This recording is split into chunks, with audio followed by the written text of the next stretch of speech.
Right, let's move on and shift focus. The two-day G20 Summit has concluded in New Delhi. India's Prime Minister Narendra Modi has handed over the presidency to Brazil. Leaders present at the summit in New Delhi adopted a consensus declaration as they make commitments on several issues ranging from food and energy security to climate change.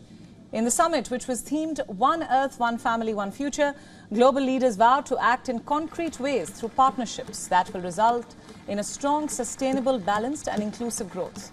The summit started with the inclusion of the African Union as a permanent member of the grouping of the world's largest economies. By doing so, the leaders hope that the African Union will provide a wider stage to the global south within the G20. Right after this, the joint declaration was adopted. An agreement on the toned-down language while mentioning the war in Ukraine and dropping any reference to criticize Russia for the same. Established India's role as an efficient arbitrator. India says it used the G20 presidency to focus on the needs and aspirations of countries of the global south. The next notable outcome of the summit is the India-Middle East-Europe Economic Corridor, touted as an alternative to China's Belt and Road. The deal aims to set up rail and ports links between West Asia and South Asia and eventually to Europe. The plan is to lay railway lines in West Asia and connecting them to India through ports. Meanwhile, on the sidelines of the summit, Italy's Prime Minister Giorgia Meloni said there is more to the Italy-China relationship than just the BRI, while adding that the decision to pull out of the BRI is still to be taken. Moving on to another concern now, climate change. The Delhi Declaration vows to phase down and not phase out coal-based power. The G20 leaders also agreed to triple renewable energy capacity globally by 2030. This even as countries like France said more could have been done. The leaders' stance during the summit was closely watched before the COP28 climate summit in the UAE. Meanwhile, the World Bank President Ajay Banga said that the G20 declaration will help in bringing reform and redefine the vision of the bank. Listen in. And the declaration has got many good parts to it.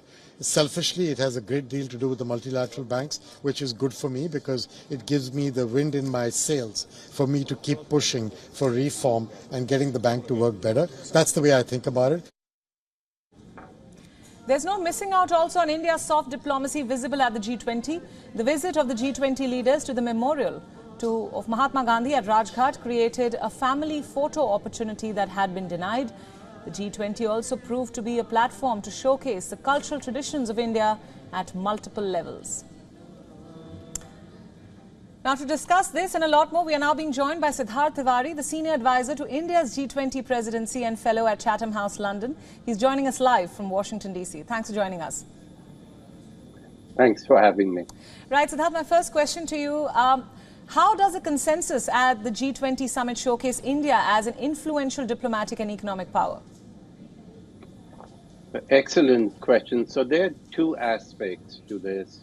One, that India has been painstakingly trying to get unity because the divided world cannot solve common challenges. And by that I mean that if you look at the challenges of the last 3 or 4 years, they've not been national challenges or regional challenges. They've all been global challenges.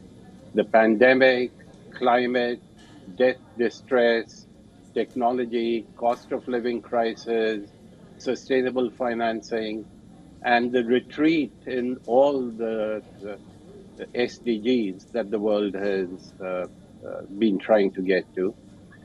Second, this process started about a year back, both in the Sherpa track and in the finance track. Right.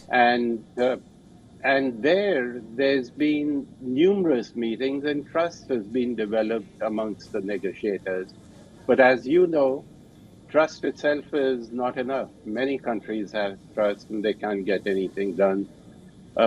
People will say this is India's century, a rising economic power with growth weakening in China. And that was something that President Biden was talking about in Hanoi before. And China facing strong headwinds from the international community with Russia embroiled in a war. Right. India has the potential to be a dominant economic power, and that helps. Absolutely. How do you look at Russia's statement that countries of the global south helped avoid Ukraine overshadowing the G20 agenda? So, this is not entirely correct. From the start of the Indian presidency, the focus has been on the Global South, the virtual summit of the Global South that the PM hosted, and many other meetings. And if you step back a little bit, these countries of the Global South, not so long time back, were countries with governance problems, weak institutions. They were often called the Third World, which was not a complimentary term. So what has changed? The latest IMF World Bank forecasts indicate that the Global South will contribute 70% of global growth, 70, in the next 3 or 4 decades. So it's a rising economic power, and India is a dominant country in that. So it's in the interest of advanced economies to support this growth. And why do I say that? That India can move from 7% to 5%, it'll cause difficulties. If United States moves from 2 to 0, it will be a major shock. And so from the beginning, India has been focused on this, and many of the decisions in the declaration point towards this. Just a final question there. Brazilian President Lula da Silva says that the G20 should not be divided by geopolitical issues. But do you think that this decoupling is happening after India refused to play ball to the West? So, yes and no. I agree that the divided world cannot fight common challenges. But really, geopolitics has been with us for centuries, and it's going to remain there for the next few centuries. And every country strives for 2 goals. One is independence, or as the previous guest talked about, friendshoring, it's to maintain resilience. And the second is interdependence, to raise growth. So what is going to bear a burden with geopolitics and strategic competition? Globalization will not. There will not be any decoupling. Multilateralism will.